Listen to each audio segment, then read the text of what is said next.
Веќе долго време сте низ улиците, повеќе месеци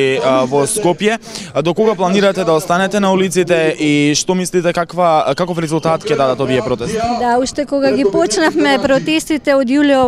минатата година, стоеше во прогласот дека ќе продолжиме се додека не се исполнат протестните барања. Тогаш беа две точки, значи да се откажат од секакви носења одлуки, договарања, преговарања на штета на македонскиот народ и држава, и дека доколку не се откажат, ние ќе ги продолжиме и се што ќе биде донесено како таква одлука ја прогласуваме за нелегитимна, значи не ја признаваме. Тоа и сега го реализираме со оваа петиција што е во тек, бидејќи за сите тие месеци тие воопшто не пројавија никаква добра волја, нели, да ги послушаат тие барања што се всушност на македонскиот народ, ние што го носиме суверенитетот во оваа држава, и почнаа да договараат ставајќи го настрана со некои структури, со некои земји, со некои влади и сојузи кои што не се тие кои што треба да решаваат за нашите проблеми и прашања. Така што ние продолжуваме, овој пункт е всушност кампус на бранителите, да, и е 24 часа овдека отворен, каде што луѓето можат да подпишуваат петиција. Сега има и изјави до собранието со кои што се одзема, секој, значи, граѓанин му го одзема своето право на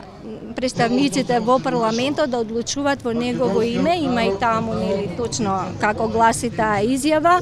така што ова се граѓански иницијативи, и петицијата, и изјавата, и граѓанска иницијатива која што народот фактички ја чувствува дека единствена сега во овој момент се става во одбрана на неговите интереси и права. Јас ќе се надоврзам околу сето ова што вие го кажавте. Ни социјалните мрежи може да погледнете и вие, како што сме моментално ние во живо, така се повеќе коментари има кои всушност се развива она меѓуетничка тензија меѓу народот. Ниту еднаш досега не чувме на оваа говорница од овде или на друго место да повикате на смиреност од страна на двете страни, бидејќи ние проживеавме еден таков хаос на меѓуетнички тензии.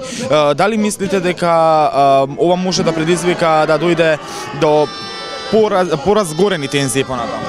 Значи, мислам дека не знам колку сте следеле, но уште од самиот почеток еве може да се видат, може и да ви пратам известувања што ги доставувавме до Министерството за внатрешни работи кога ги најавувавме протестите, еве и последниот е од 26.1. кога почна, нели, во саботата. Секаде стои ова дека тоа е мирољубив, граѓански, цивилизиран собир и протест против наметнатите непринципилни, узурпаторски, диктаторски, геноцидни политики спрема македонскиот народ и држава. Ќе упатиме апел до граѓаните своето граѓанско цивилизацијско право да го изразат достоинствено, цивилизацијски, и секој граѓанин учесник во овој мирен цивилизиран протест кој од негово и во негово име да биде совесен, одговорен за себе и за другите, да го запазува и да не го нарушува јавниот ред и мир. Никаде од оваа говорница јас, односно во името на Сдруженијето на граѓани Природба, на Движењето за цивилизацијски вредности и Движењето на македонските носители и бранители на државниот суверенитет, никогаш не сум говорела да подгревам да меѓуетничка омраза, туку напротив, секогаш нашата осуда беше насочена кон македонските представници во власта, затоа што тие не водат сметка за интересите на својот народ, значи на својата група на која припаѓаат. Така што и во претходниот повик кога беше за саботата рековме дека една од тие причини носењето на овој закон кој што го сметаме дека е нелегитимен, меѓу другото е и сепаратистички, значи дека ќе предизвика дополнителна дестабилизација и ќе ја разгори меѓуетничката омраза, која што ние сметаме дека постоела, дека политичарите всушност придонеле да се создава таква омраза меѓу народот, меѓу припадници на етнички групи кои што овдека живееле со векови заедно. Значи ова е нешто што е предизвикано, му се наметнува на народот и некој кој посакува да има закрвување на тие луѓе кои што сме сите, ние реков и сега, дека сите ги преживуваме истите премрежија. Да, но пак ќе кажам овдека овие коментари кои можеме да ги прочитаме, а не се за во јавност, дефинитивно можеме да кажеме само дека има доста националистички коментари. И од таков основ прашувам дали чувствувате потреба да повикате на смиреност и да не се разгреваат тензиите, бидејќи сам последниот коментар говори тоа дека е доста со национализам, да живееме сите како што треба, да има добра. Да, значи сум изјавила и за медиумите, меѓутоа точно и на некои такви коментари дека ширам национализам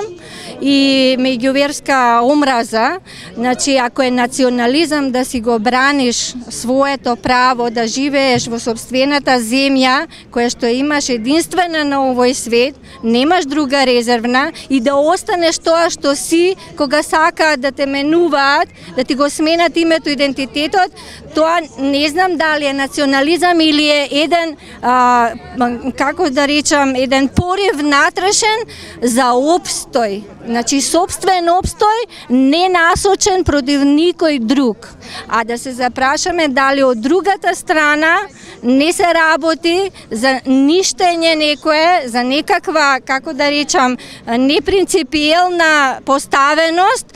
на оние кои што тука живеат заедно со македонскиот народ спрема тој ист македонски народ. Ќе ве прашам колку потписи собравте сега во иницијативата која се потпишува? До сега има околу 2000 нешто потписи со оглед на тоа што веќе и во други градови има тоа да се преширува и ќе се потпишува, а таа оди електронски, значи онлайн може електронски да се потпишува. Каде точно? На change.org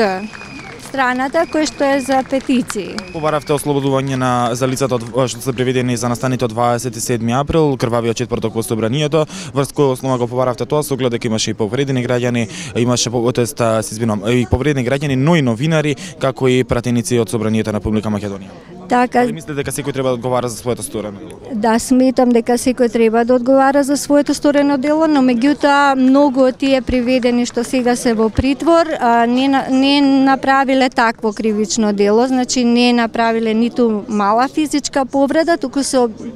обвинети по друга основа за тероризам, што е апсурдно, безсмислено. Делото не е тероризам, делото е терористичко загрозување на уставниот поредок, што е различно, да им објасниме само на нашите гледачи. Мислам дека јас не сум правник, значи не навлегувам во такви анализи, меѓутоа видовме дека за да се исполни тоа дело треба да има и други елементи што не беа присутни, туку сметам и лично се придружувам и на другите што го сметаат тоа, дека и самите организации се организатори на таа иницијатива што одеше 2,5 колку месеци се злоупотребени и на некој го тоа модело во прилог така да испадне што е една провокација чиста.